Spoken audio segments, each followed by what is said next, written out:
Hi everyone, I'm Jimmy and I'm from Houston, Texas, Venetian Nail Spa.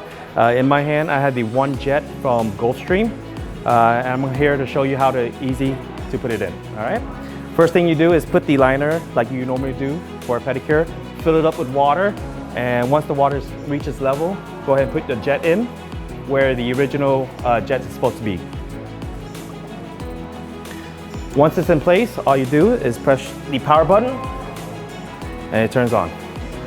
I think this jet will be the way of the future. Not only that it's cleanliness, but it's disposable. This OneJet is a great idea from Gulfstream. This will save a lot of time for technicians.